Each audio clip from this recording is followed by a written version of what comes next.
Greetings and welcome to Public Prep's 2014 Intro to Gmail video series.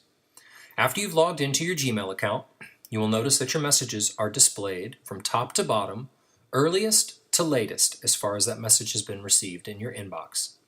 If you'd like to compose a new message, click the Compose button in the upper left-hand corner, which will produce a pop-up screen at the bottom.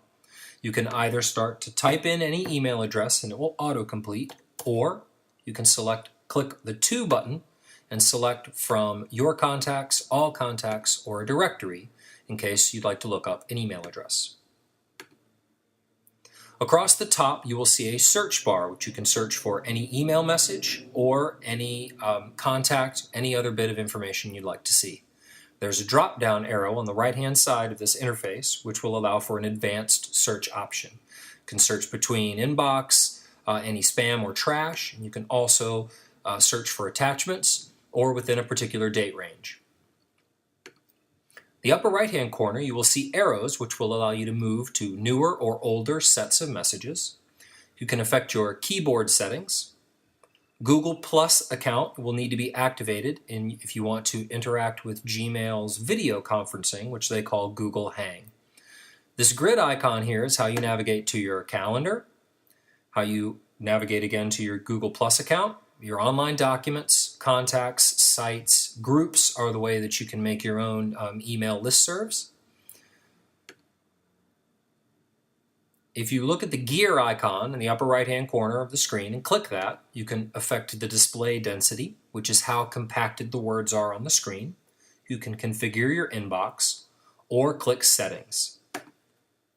If you notice across the top of the settings screen, there are many tabs. I recommend that you spend a good amount of time familiarizing yourself with what you can do in the settings page. Within the general settings is where you can affect certain things like enabling a account picture for yourself. You can create your email signature here, put in a vacation reminder. Labels are the same thing as folders within Outlook. There are automatic system labels that Gmail creates, as well as categories. Circles pertains to your Google Plus account. And labels are down at the bottom. Again, those are your folders. You click Create New Label to create a new one. Name it, and if you'd like to nest it under an existing label, you can check the Nest Label Under box and select another label that you'd like to link that folder to. You can configure your inbox settings here, add more accounts, set up mail filters and forwarding, as well as affect your chat settings. There is a separate video on Labs, very cool stuff within Labs, so please check out that Labs video. You can affect your offline behavior, as well as set a theme for your background color. This is a color, or there are some classic themes if you're interested. If you need to go back to your mail, in the upper left-hand corner is a drop-down menu, which you can select Mail, Your Contacts, or Tasks. If I click Mail, I will be brought back to my home mail screen. Across the top is a Refresh button, which will refresh your screen. Your browser will also have a refresh button built in. I recommend using Google Chrome, as it is made by Google, same as Gmail, but any of the major browsers will work.